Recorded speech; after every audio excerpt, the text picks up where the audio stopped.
Hello to all my people. And if you're watching live, checking us out on YouTube, or listening on your favorite podcast provider, you are most definitely my people. Welcome to another episode of Botch Spots and Share Shots. I'm your host, a chef by trade and a mark by choice. I am the Will Gray, and joining me today is the reigning and defending HTW TV champion. He is all killer, no filler. He is the Moonlight Son, Mike Skyros. Mike, how are you, brother? Thanks for coming on and chat about some wrestling. I'm great, man. I appreciate you making the time to have me on, and I'm looking forward to this discussion. I love this part of the job because it's kind of like I get to hang out and I tug these. I always say it's kind of like the origin story for you guys when I talk to y'all because I always kind of start the same way. I did some due diligence. I saw you from the New York area. So, just out of curiosity, growing up in that Northeastern area, such Yeah. a big WWE influence all the way back into the 60s, 70s, 80s in that territory. Um, what was your exposure like growing up? Did you watch pro wrestling as a kid? You know what? I got on the train a little late compared to most people. So I'm a 90s kid, but I kind of missed the Attitude Era. I just wasn't exposed to it. I think a lot of it was like, we weren't poor, but like a lot of the channels that the wrestling was on at that point just wasn't available to us at Yeah, that point. cable So, TV, man. Yeah. yeah. So we I knew it was around, but it's like I didn't understand like the difference between like a WWE and a WCW. I thought there was just wrestling. There was one wrestling company, and Steve Austin, The Rock, Goldberg, all these people were in the same place. So I was actually my exposure to wrestling came. I was on a vacation with my family in Niagara Falls, Canada, in summer 2002, and it was right after they opened up the WWF zone in. It was like a tourist attraction. They had that shirts, merch, food. They had a ride, but they would show the loop of some of the promos on the hotel TV on like one of the things they would cycle through. And the promo they showed featured Undertaker versus Jeff Hardy in the undisputed title ladder match from Raw, and I was hooked because my family hung out with a lot of people who rode motorcycles. It's like, who's this guy? Like, I knew the Undertaker was, but like, this doesn't look like the Undertaker I know. That's And a then Jeff totally Hardy, different version of him. Yeah. yeah, he's like, this looks like people I know that I'm around all the time. And then Jeff Hardy was like doing all the cool flips. He had the cool hair. He was just like a cool guy for someone who's 10 years old in that point in my life. So I was hooked on these characters. I dove in headfirst after that. What was the training process like for you? Like when you decided, okay, I'm going to do this. I want to be a pro wrestler. Did you go to a school? Did you kind of learn like on the fly, so to speak? Like what was that process like getting into training? It was interesting. So, like a lot of kids, I did the backyard wrestling thing, and I have Think no we all regrets about. did. Yeah, like, it was fun. Like we wanted to go out there and try to do what our heroes did, and like imitated the best we could. But it was funny. Like we did that, and I think that while it doesn't teach you skills, it gives you kind of confidence to just try things and like at least be used to like running around in a ring or whatever. Like on that platform to a degree. If you're a wrestler, I think they'll make sense to you. If you watch a lot of wrestling, I think they'll make sense. But for the longest time, we started hearing about this local promotion called 2CW, and we learned they had a school. And some of the people around me were like, "Oh, they just take your money, and they run you through the ringer and they kick you out and all this sort of thing." And eventually, I just got so impatient with I'm not going to get to the WWE or, any sort of wrestling like prominence by just doing this bag of wrestling thing and sitting around. So I'm like, let me try it, see what it's about, and I'll make my own judgment for there. I'll try to do it right and see what happens. So we walked into this school in the fall of 2012. It is the Institute of Pro Wrestling. It's been in a few different locations around the area, but it's been based out of Syracuse, New York the entire time. I trained with Zachary Springate III and Ice Effects. I walked in there and the whole process was very challenging and you had to earn everything you got there. But like the second I started doing that, I knew like, yeah, this is it. I'm gonna seek this out to like the farthest I can take it.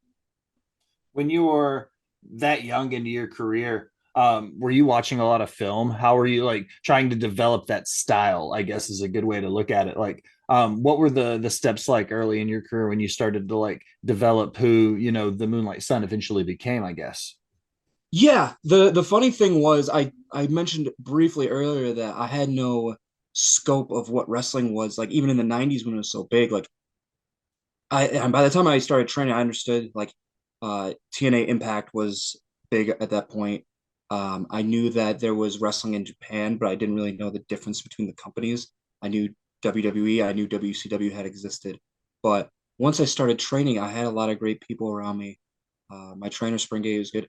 My other trainer Isis Effects, who is a close friend of mine now, he is very much a wrestling historian. So he was one of the people, along with say like Brute Van Slyke, that showed me a lot of different wrestling that I wasn't aware of from, say, a Georgia Championship Wrestling, say an AWA, say, You're speaking my language now, yeah, bro. even like Yeah. stuff I'm not as familiar with, like AAA and CMLL in Mexico, Japan is in New Japan, All Japan Women's, like all these different companies that I knew this type of wrestling was out there, but I had uh no way to frame it like exactly like where these people were coming from. So they were very instrumental in being like, hey, here's all these types of wrestling. You're not going to like it all, but check it out, see what it has to offer, and if there's certain little things you could take from it, take from it. So let's fast forward a little bit into your career. I love what you were bringing up there with your Georgia Championship Wrestling, your Yeah. Championship Wrestlings of Florida, WCCWs. Yes. I'm a tad bit older than you. Grew up kind of towards the end of the late '80s, so I saw Yeah. the end of the NWA days, the early WCW days. So I got the a very finite taste of the end of the territory days. And man, back in the day, getting gold, especially in those indie territories and those territory titles, it held so much prestige for so long. Even today, when you get to hold gold, it's still a huge deal. What was it like for you though? When you got the call from Immortal and they were like, Mike, you're our guy now. We're going to put the rocket on your back. We're going to give you the strap. What was it like getting the call? Yeah, it was funny because Immortal isn't my first heavyweight title, but it's one that's been very significant for me lately. And it was cool because with Immortal, I was the very first match on their very first show. I haven't been on every show, but I've been one of the more consistent people there. And I was very happy to show up. Hopefully, I got a really cool match, sell some merch, and I didn't really, not that I didn't have aspirations beyond it, but I didn't have expectations beyond it there. And I had a match with Richard Holiday of MLW. You may have seen him in many other Northeast Indies. But I had a match with him that really put me in a bigger spotlight, and hanging with someone of that caliber really showed management and showed the fans that I could do more here. And that started a snowball effect of getting bigger matches, and they kept testing me and testing me. And I was ready. Like I passed all those tests, and they decided that I was the person that was going to lead the charge in the promotion. And I thought I did a very good job with that. And it was cool. Like anytime that as a professional I get the call that, hey, we want you to be the champion. I take that very seriously because I don't look at myself as like a locker room leader or anything, but I really try to set the best example I can and be the best professional I can going forward. When you A lot of people talk about working with the vets and working with guys and getting them to watch your tape. When you've progressed and now that you've held titles and you've lost titles and you've worked and you just said you don't find yourself as a leader in the locker room, but a guy with the experience you have, um, do you still find yourself every day trying to learn something and still being a student of the game though? Like, are you Yeah. still learning every time you step in the ring with somebody? Yeah, and I think that's super important. Like, I always try to approach wrestling as a student. I think people should going forward. Like one big thing at the Institute of Pro Wrestling, we don't believe that anyone graduates from the school because it's different than say you go to high school. All right, you've learned all these specific things, like you've mastered high school basically. With wrestling, there's so much to it. There's so many different facets that you never master everything.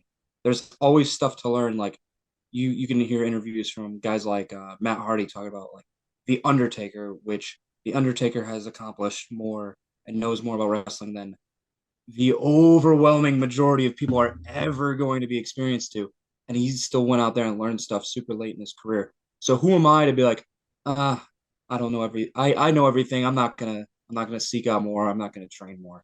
It gets hard with real life commitments like having a job or being on the road for training days and things of that nature. But I think if you really want to be good, I've noticed those types of people seek out that kind of stuff all the time. And especially people learn at different rates. Like I'm 9 years in now. There are people 2 years in that just their brain works for this super well. They understand it. They progress much faster than me. And for a while, I had to kind of learn to get used to that. But it's like anything else. You gotta keep learning, or like people will pass you by. Sticking with ICW for a second, one story Yeah, that you had a part to be a part of was super cool to me. I watched a couple matches in sequence. I watched the title match when you won the belt.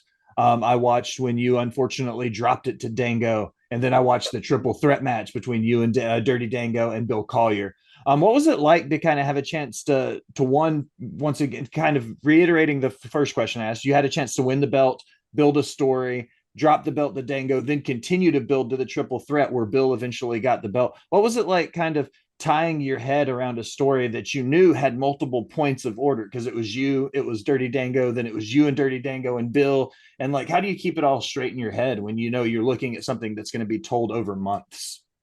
yeah. So I'm gonna approach this in a few different ways. So in terms of the overall story, another thing I had to learn as I got older is I as wrestlers, I think we all think we know better to a degree, unless we're working with a promoter that's like been a wrestler for many, many years or been a promoter for many, many years. We all think like, oh, we have a suggestion that could make this like way better. And I decided at a certain point, like, I will pitch stuff that I think is good, or I'll speak up if I think I can make something better. But at the end of the day, it is the promoter's promotion. It is their money on the line. It is their prerogative what they want to do. So I'll make my pitch. But if they're like, no, we're doing this. That's their decision. So I just go with the flow and try and make the best out of everything I do. Uh, in terms of the individual like pieces of that story, I was involved in wrestling the Greek god Papadon at the very beginning, and it's funny because I had a certain image of him in my head when I first went into wrestling him, and I'm man enough to say I was wrong. Hopefully, this doesn't ruin his bad guy persona, but he's extremely knowledgeable. I learned a ton from him. I continue to learn from him, and I'm grateful that I got the opportunity to work with someone of that caliber. Uh, a lot of people seem to think I hate him. We're not best buds, but I respect him greatly, and I get along with him just fine. With Dango, I didn't know what to go in expecting with him because he is someone that was in WWE, the highest wrestling promotion It's been to the ever. show, right? Yeah, that's the spot you want to be. And he was there for a very, very long time at a high level. He beat Chris Jericho at WrestleMania. Like that's insane. And to That's a get in there win. with Yeah. yeah. And I lost, which I mean isn't, the outcome I'm looking for, but I took a lot from that. And it was also validating because when you have someone like that, like look you in the eye and say like, yes, you can improve on this, but like the things you're doing a lot of things right, your instincts are right. Keep going in the direction you're going. Like a lot of people can't tell me a thing after that just because if people of that caliber that know what they're talking about say, "Hey, like keep going in this direction. You're doing okay. Like you have the right mindset." That was very cool. And then Bill Collier found his way into the mix, which true story. I was the first person to bring Bill Collier to Mike King's attention because Bill Collier is one of the best talents going today. He should have been signed many years ago. Legitimately, I don't know. He has every tool that a wrestler should have. He has size. He has speaking ability. He has great matches. He's huge. Like it's ridiculous. But he is. There's no shame in me losing to him, even though I didn't. I would rather be the champion. Everyone would rather be the champion. But when I lose to a guy like that, you're losing to the best. So I really wish I could have gotten my redemption against Dango, but at the end of the day, like that's the outcome that happened. So I got to live with it. My only regret is that I couldn't take the belt from Bill himself. Bill had to unfortunately relinquish the title, but I have a chance to kind of come full circle and become champion again on the 29th in the Rumble. Nice. I Yeah. like hearing those I guess growth stories is a good way to put it. Like Yeah. when like as you grow, because one thing that I've learned uh, inside the wrestling business is how important relationships are. The guys make the jokes about hot dogs and handshakes and all of that. But when you're a young guy in the business, those relationships, the guy, that may have only paid you $20 because you did a 3-minute squash match, then 10 years later might be one of the most important people in your careers, and you wouldn't have any idea when you started. It's so weird how those relationships grow and change over time. I'm curious about one show that you did. Uh, Yes. the Smash Master Rasslin, man. Uncle Masty, the Mastodon. He's an alumni of the show.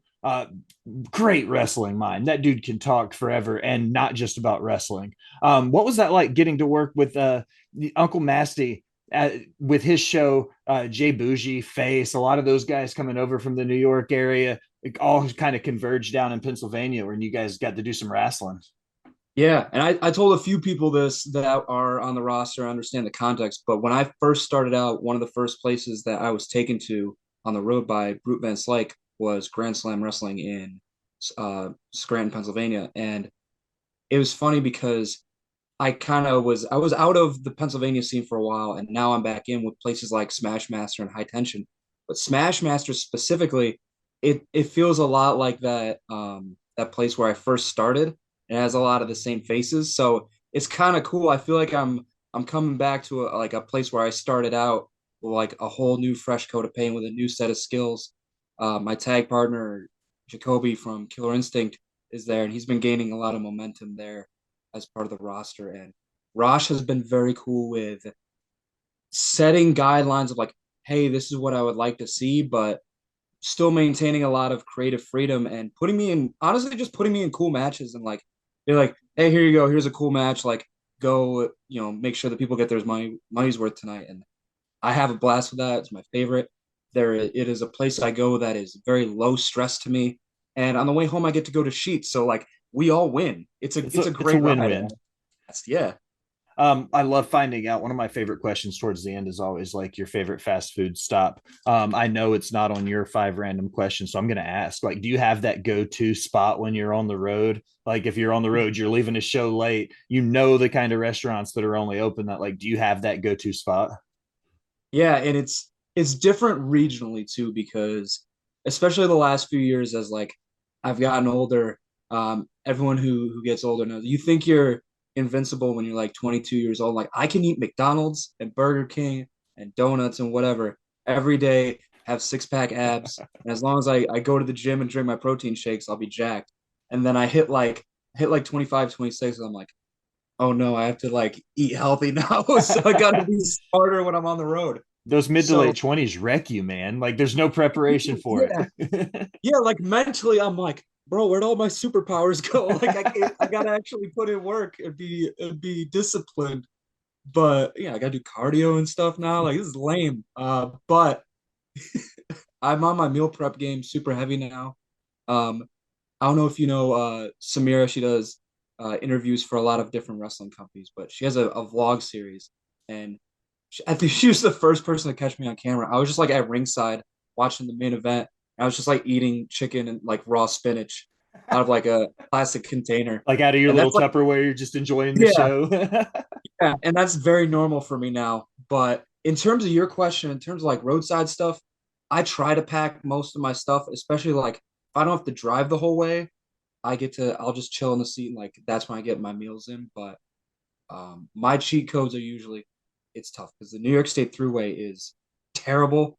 Nothing's open late. There's very little just available that's not just like gas station protein bars, but I'll go protein bars on the road. If I hit like I think Subway's come in clutch a few times because you can go in there, you can get grilled chicken and spinach on like a wrap, and it's that'll hold you over and do pretty good for you.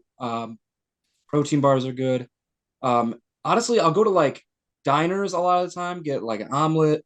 But in terms of specifics, if you're in Pennsylvania, Sheets is my spot. I'm very anti Wawa. I'm very pro Sheets. And that is, I will usually set a cheat day aside for whatever day I'm going down to Smash Master. And on the way back, I'll indulge in some Sheets. So, and I always got to get the app sampler, and I always got to get like some sort of milkshake and usually like a wrap like Mexican with like the steak and the extra sauces and all that. But Can't App go sampler, you wrong. gotta get the Wisconsin cheese bites, you gotta get the mott sticks, and then you can get like the rolling third, you can get the mac and cheese or whatever. But those are my spots I usually will stop at. During the intro, I call myself a chef by trade and a mark by choice. 100% true. I was an executive chef for 15 years before I got into journalism. So like that's very much like more than a gimmick for me. So I could literally sit here and talk to the way you guys talk about wrestling. I could do that with food forever. Um, let's kind What are of your get indulgences with food? I want to ask you that. what's up. My What my are your guilty. indulgences? Yes. I'm a big Taco Bell guy. Like if I'm gonna eat, like if I'm eating cheap fast food, Taco Yeah. Bell's my go-to, man. And for this kind of the same reasons that I was kind of like I start that question, I'm always like, when you leave a show, it's late, blah blah blah, and that's it for me. Like if I'm leaving an indie show at 10, 11, 12 o'clock at night in Middle Tennessee, it's like Taco Bell, McDonald's, or Waffle House. Like those are your options, really. And I'm a sucker for a taco, dude. I'm always gonna pick tacos if that's an option. It's like I want to spend $14. I want to eat 2,300 calories, and I don't care if it's got meat and cheese in it. I'm good. Meat and cheese, like whatever that concoction, that number 10 can orange glob of nacho cheese is, just put that shit on everything. Yeah. All right, this is a question about your character work, man. When you came out of the ring, one of the first things I noticed when you came through the curtain was your Venom mask. Like, are you a Yes. comic book guy? Big comic book guy. My number one is actually Moon Knight, which shouldn't be too surprising. But the Venom thing came from, so in my day job, we had when we came back, we were all wearing masks like a lot of people did. And I work with a lot of like people that are into like D&D and comic books and MCU, that sort of thing. So I'm like, I was just on Etsy, like kind of scrolling through, like, man, there's got to be like a cool comic book mask somewhere. And I saw that Venom mask that I wear all the time. And I bought it as a COVID mask. I'm like, I'm just going to walk around in that. And I was walking around work in that with the tongue out and all that, just messing around. Actually, I might have it here. Hold on. Hold on. If you pull the mask out, that's gonna be fucking awesome. I got you. Oh. Always have your gear, right? So I'm walking around like this at That's my work. awesome. Yeah. And my peripheral vision's trash, but I turned a few heads when I was walking around like this. That's what when I first started it, like I'd seen your promo pictures and I'd seen like highlight reels and stuff, but I had never seen your full intro. So when you came out in the mask, I was like, he doesn't wrestle in a mask. This like, and then I watched your intro and I was like, dude, that is dope. Like that was super cool. I was kind of hyped for it. So you said your favorite. Do you have a favorite superhero then? Like Marvel superhero? Yeah, my favorite Marvel superhero is Moon Knight. I was super hyped when the show came out, and a lot of people have mixed feelings on it, but I enjoyed the show greatly. And maybe it was just because he's kind of obscure, and I'm like, this dude's never gonna be in a movie. He's never gonna get a show, nothing. So I was just happy to see him on screen, honestly. Uh, let's kind of talk stylistically in the ring now. You've worked Prince Ahmed, Lucky 13, Max Caster, Alec Price. You've worked different guys, different sizes, different styles. They say styles make fights. How do you adapt your high pace offense with everything that you do while continuing to blend it with whoever your opponent might be that day? Because I've seen you work big guys, little guys, fast guys, slow guys, guys that look like they're going to beat you through a brick wall. Like, how do you adapt what you do in the ring to accentuate and go with whatever your opponent is? Yeah, like that's a great question. I love that. So I try to again, like you sort of iterated, like I try to adjust my style based on who I'm wrestling. But there's a few things like I try to that I think I'm good at that I keep in my game all the time. I like to think I have pretty fast hands. I usually have keep a few strikes, kicks, punches, chops, uppercuts, whatever in my repertoire, and those are usually I might have to hit a few more of them on a big guy, but those are usually pretty effective no matter who I'm wrestling. I like to think I'm pretty good on the mat. Our school puts a ton of work into our hold to hold, grappling, all that sort of thing, submission holds. And I like to I like to think I'm pretty strong. I like to think I could suplex and throw most people, but some people that's just not on the table for a lot of those situations. So those are the guys where I really have to reach into my bag of tricks, and I'm really not a high flyer. I'm really not athletic like that. all the props to the guys that can, because I look at that, I'm like, damn, I kind of wish I could do that. But I have to pull out one of those, every once in a while when I'm facing a big guy like a Brute Vince, like, or someone just you got to jump off and hit him with something a little bigger. Bill Collier too, he's a big strong guy. So I usually try to stick to my striking and my grappling and my suplexes, but you gotta have a few things up your sleeve every once in a while. Yeah, when I watch guys work, and then I said, I watched a few matches before we did this, and I went through some highlight reels and stuff, and I was like, okay.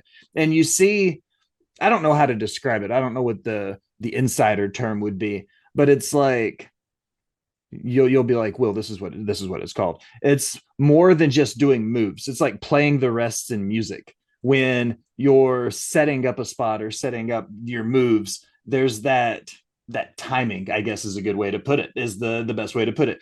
Your crisp timing. Are there any things you do to work on that in a ring, or is it just repetition? It's like anything else. Well, no, it's not like anything else. That's completely wrong. That was just a phrase. But I would say it would be like dancing or like playing music with somebody. If I'm in there with like people I train with, I know their timing because I've been in the ring with them a lot, and you just pick up on it. And then other people, even that I'm wrestling for the first time, sometimes it just clicks. Sometimes you have chemistry. There are people that I'm really good friends with that I just click with. There are people that I'm really good friends with that I don't click with at all. We're like oil and water. My old tag team partner, Nasty Kevin, we couldn't have a singles match to save our lives. It just never worked. But as a tag team, we had great chemistry. So to answer your question, like more simply, it just happens or it doesn't. You get Okay, in the so ring. it's that Yeah, like, I don't want to say it's that simple, but it's kind of, is it like just kind of a natural thing? Like it just kind of clicks yeah, one day or something?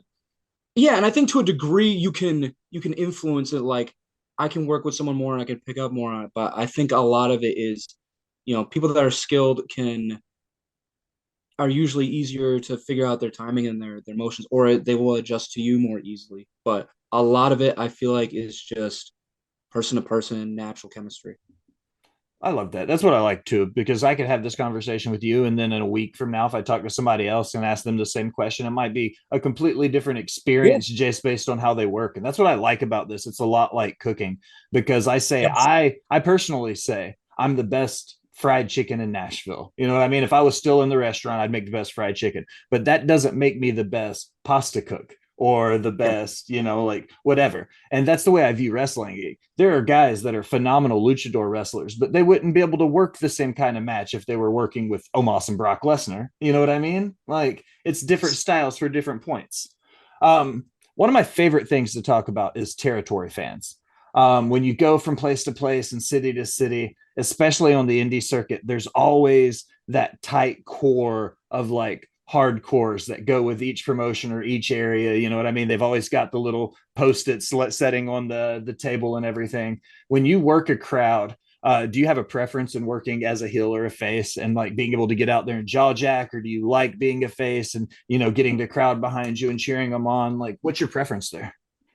It's funny because especially right now, I started out a lot of places viewed me as a bad guy. Then I had a long period of time where everyone presented me as a good guy. And now I'm like very 50-50, where some places I am they think I'm the biggest villain, I'm the main bad guy, all this. And I have a couple places where I am the biggest hero, they think I'm the biggest good guy in the area.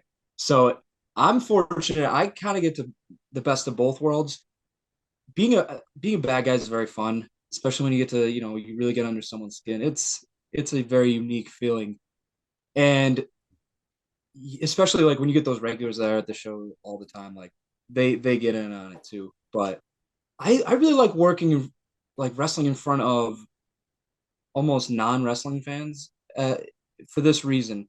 They're not all wrestling fans, but a lot of wrestling fans, I get the impression that they're there and they're like impressing. They're too hard to pop. You know what I mean? Like that. They're not there to have a good time or just there to see the matches. They're like, if this guy doesn't meet my expectation of him, like he's not good or I'm not going to cheer him or whatever. I much prefer the people that are there. We took our hard-earned money. We came out. We are here to have a good time. They are not obligated to have any sort of reaction to me. They can do whatever they want with their ticket, but they're there to have a good time, and they're there because they want to be there and they're enjoying being there.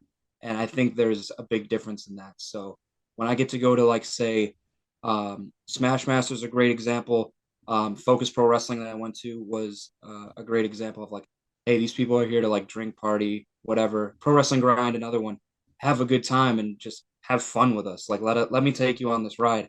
Don't if you judge me my ability to do a flying head scissor or a 450 splash, I might disappoint you. But if you judge me by my ability to, tell a story, take you on a ride, and present to you like a legitimate looking like fun pro wrestling match, I think I'll win you over most of the time. And that's the way I'm kind of taking wrestling these days. I love everything about what you just said to me. It's about the big picture, man, not just that instant gratification. Like, let it play out. And I know a lot of wrestling fans fucking hate that when they hear people say that. Like, let it breathe. Let the match breathe. Let it happen. Like, not everything has to be a high spot and a 450 through 12 tables, Like, tell the Point story. two, Let the story play out. to your point, like my trainer says this a lot. People love fireworks. I'll go out on the 4th of July almost every year and I'll go see fireworks. I don't want to see fireworks every day. But I could see a really good movie every day if I wanted to. I could see a really good movie every week if I wanted to. And a lot of times too, we don't know what direction the road of whatever, promotion I'm in is going. You'd be like, oh, this stinks. I hate this. Like, let me give you the chance to hate it. If it plays out and you still hate it, that's cool. That's on you. But a lot of times I think as a fan, if you give something a chance, you'll be surprised how much you end up liking it. All right, Mike. I think we've done all the damage we can do. This is the one part, though. It's everybody's favorite part. I always end it. I do 5 random questions that have Yes. absolutely nothing to do with wrestling. I've got yours queued up. You ready? I'm ready. All right. Number 1. What's your favorite season of the year? Ooh, I am a I'm a fall guy. I like fall, especially I like to get up into the Adirondack Mountains in New York, where we're beautiful up here, and just breathe some nice fresh air. I lived in the Smokies for years. I love fall. Number 2. What's your favorite dream car? Or like, what is your dream car? My dream car would be a Lamborghini Diablo. I just think they're clean, they're cool looking, and they go 200 miles an hour. Can't beat that. All right. Number 3. What's your favorite musical artist? My favorite music artist is, I might get flack for this, but it's Avenged Sevenfold. People Nothing give wrong them a with lot of, that. I love them. I think they do a lot of cool stuff, and I like the new single as well. So I'm super into them. It's Backcountry. Like that's the first Absolutely. thing that comes to mind anytime somebody says Avenged Sevenfold. I think of that song Backcountry, and I love that. Yeah. All right, what was the last TV show you binged? The last TV show I binged was Moonlight on Disney Plus, but a lot of them that I've gotten into that I really liked Sons of Anarchy, and I also really like the X Files. Those are two I was really into. Loved Sons of Anarchy. X Files is one of those things where I've seen it in pieces. I've never watched from season 1, episode 1, all the way through the end. It's worth it, I promise you. And Supernatural. I almost forgot Supernatural. All right, Mike, this is the last one. Number 5. Do you know your Hogwarts house? Ooh, yes. So every time, not every time, but the overwhelming majority of the time I take the tests, I get Gryffindor, which is funny because I think quite a few people might view me as a Slytherin, but according to the app, the deal, the whatever the website is people use, I am Stone Cold Gryffindor. All right, this is everybody's next favorite part of the episode. It's where I get to shut up and I don't have to say anything else. Plug yourself, put yourself over, tell everybody where to find you and what you got going on. Cool. So my socials are very easy. I am on Facebook, Instagram, TikTok, and Twitter at MikeSkyros. Mike Skyros on absolutely everything. I have a pro wrestling tee store if you're into that sort of thing. I have new shirts coming in the next few weeks. If you message me directly, I can get you hooked up on that and catch me at the shows. I usually have merch on me too, but you can find me at all those socials, all my matches upcoming. I'm very fortunate to be busy, so my schedule will be on those as well. And I want to thank you for taking the time to talk to me today, and it's been a really fun conversation. Mike, it's been an absolute pleasure, my man. I love having these talks every time I get to sit down with somebody. It's amazing. But for the Moonlight Son, Mike Skyros, I am the Will Gray. Thanks for stopping by and listening, my people.